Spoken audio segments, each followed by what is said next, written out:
গণতন্ত্রের জন্য বাংলাদেশে একটি সুষ্ঠু নিরপেক্ষ নির্বাচনের মধ্য দিয়ে যত শিগগির সম্ভব একটি রাজনৈতিক সরকার প্রতিষ্ঠার জন্য আমরা এখনো কথা বলে যাচ্ছি। সবাইকে সাথে নিয়ে, সমগ্র বাংলাদেশের জনমানুষকে সাথে নিয়ে এই দেশের গণতন্ত্রকে একটা শক্তিশালী ভিত্তির উপরে দাঁড় করাতে হবে। তাহলে পরে আমাদের সন্তানরা যারা রক্ত দিয়েছে এই গণ অভ্যুত্থানে, যাদের আকাঙ্ক্ষা ছিল, অধিকার প্রতিষ্ঠা হবে, সাংবিধানিক অধিকার প্রতিষ্ঠা হবে, ভোটাধিকার প্রতিষ্ঠা হবে এবং বাংলাদেশে একটি বৈষম্যহীন সমাজ ব্যবস্থা প্রতিষ্ঠিত হবে। সেই সমস্ত শহীদের রক্তের আকাঙ্ক্ষাকে আমাদের বাস্তবায়ন করতে হবে, পূরণ করতে হবে।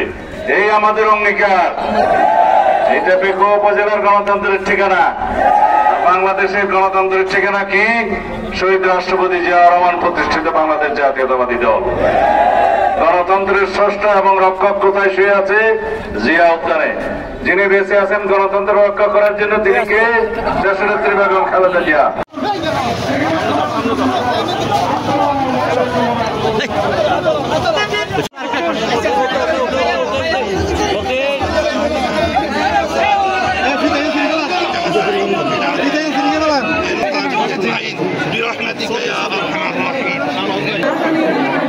মানুষও তো অনেক মানুষের কেন হতো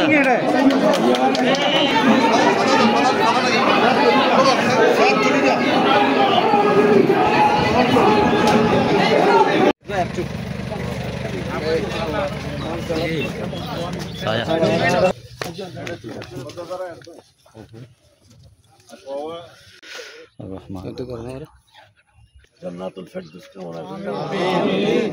হে আল্লাহ রাব্বুল আলামিন তার সমস্ত গুনাহগাতা মাফ করে দিন। জাতীয়তাবাদী দলের আদর্শ উদ্বুদ্ধ করে আরার সাথে একসাথে থাকতে পারেন, দেশপ্রেম লই, ধর্মীয় চেতনা লই, আল্লাহ আরার তৌফিক দাও আল্লাহ। যতদিন বাংলাদেশ থাকবে শহীদ ওয়াসিম আকরাম ইতিহাসে অমর হবে। আলহামদুলিল্লাহ।